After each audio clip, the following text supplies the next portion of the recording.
A while back, I did a video about how South Carolina is a dark horse SEC team that is slowly rising from the ashes of its previous failures.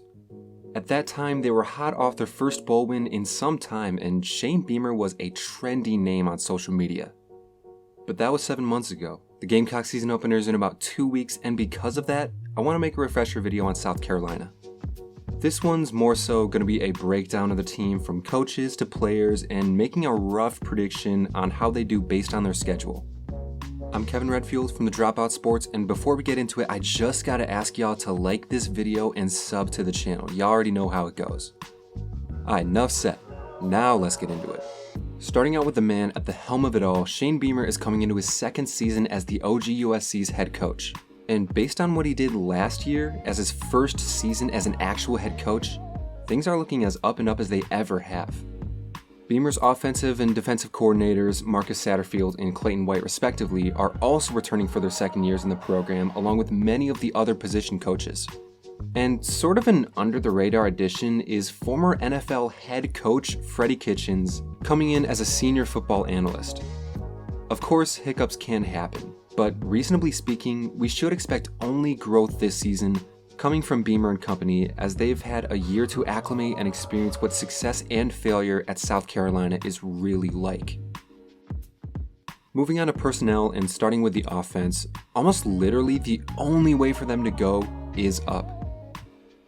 Last year, they were only able to score 23 points per game and had one of the worst rushing offenses in the entire country.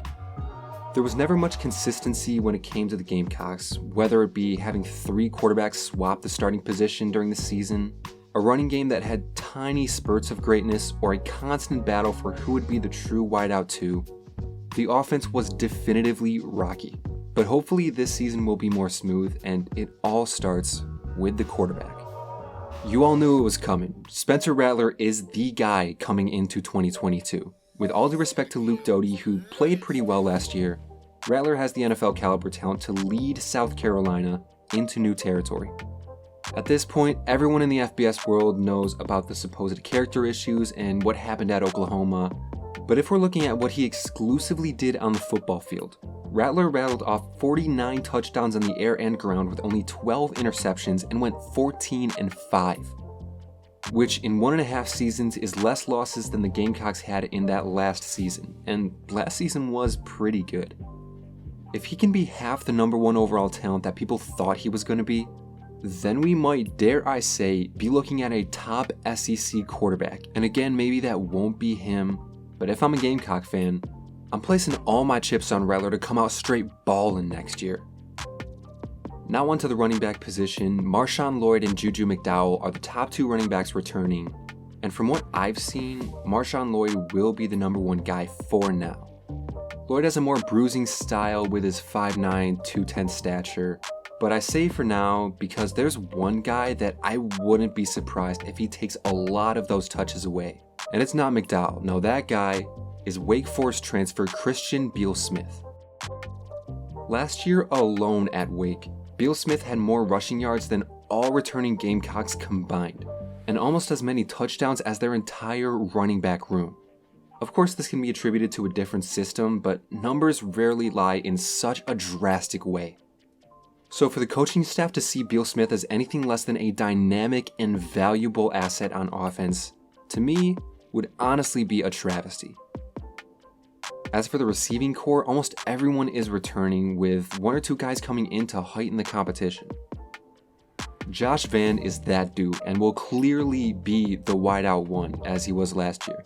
And Xavier Leggett and Daggerson Joyner will also come back for their senior seasons. James Madison transfer Antwain Wells Jr. is enough of a talent to shake things up at the top, and honest to God, I would not be the least bit surprised if he shook himself into that wide receiver 3 or even 2 conversation.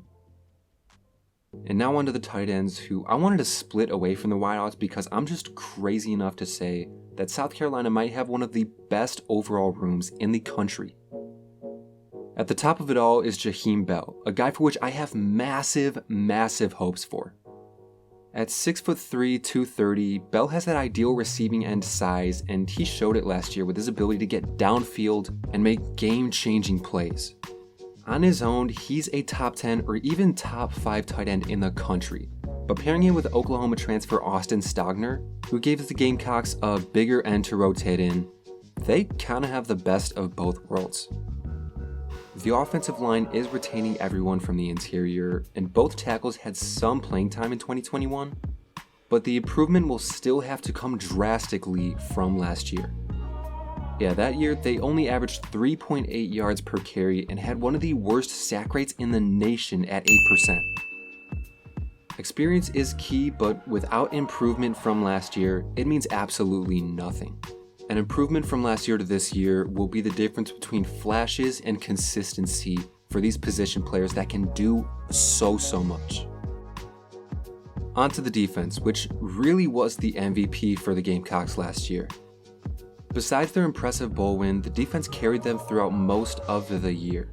A couple of headliners like Jalen Foster and Kingsley Enagbare are gone, but what remains is a very veteran core that's more than capable of picking up where they left off. The front line wasn't the most sack heavy, but Zach Pickens will be a name to watch up front. At 305 pounds, he's going to have to be the anchor inside and bring that leadership mentality into his senior year. I'm also interested to see what Jordan Strachan will do at that buck position, switching in and out of the D-line and the linebacking duties. 215 isn't the best weight to have at that position, but he seems to be one of the better options getting to the quarterback they have this season.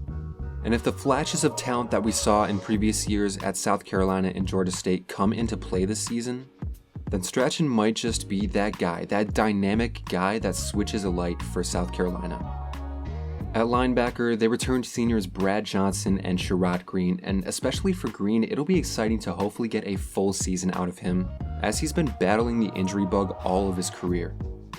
The secondary was where the Gamecocks shined last year, and this year it should be no different.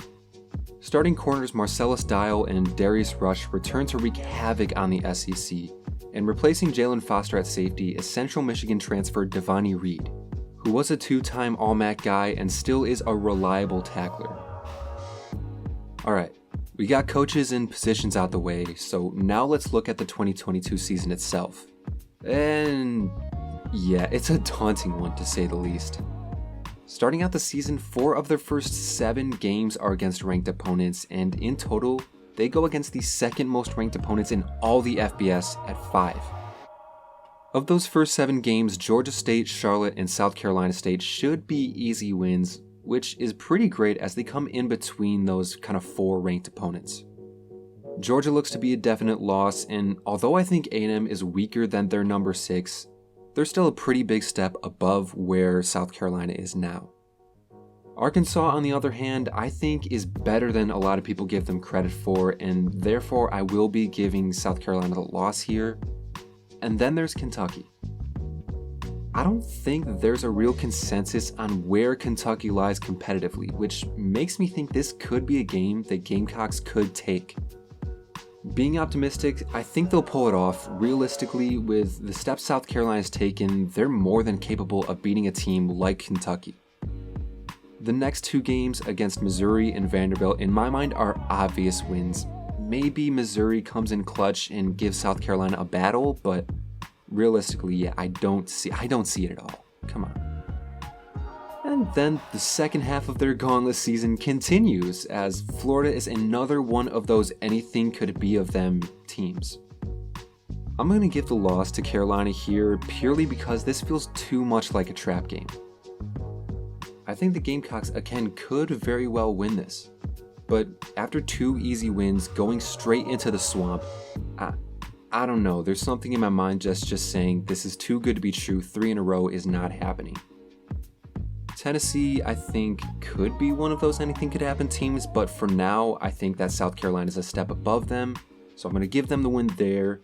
And then Clemson, I don't know, man. On one side, Clemson is still Clemson. They are the same Clemson they've been for the past 10 or so years.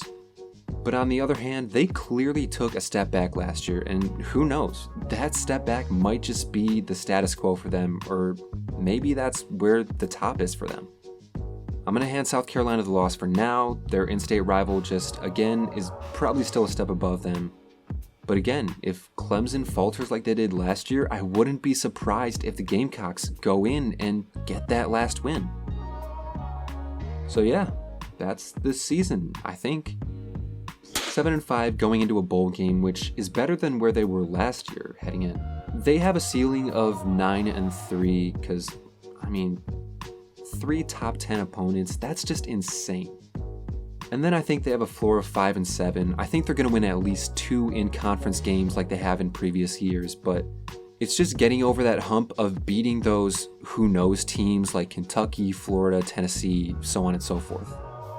Somewhere in there will be their record, but no matter where they land, they're going to be in a good place heading forward.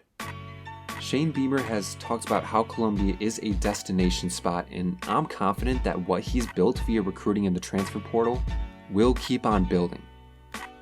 This year, they got the bad end of the stick when it comes to scheduling, but it's only the preseason, and you never know. Maybe the hype isn't enough, and they'll exceed anything anyone would ever expect of them. I'm certainly hoping for that, but no matter what happens again, this is going to be one hell of a year. Thank y'all for watching. Just a bunch of dropouts.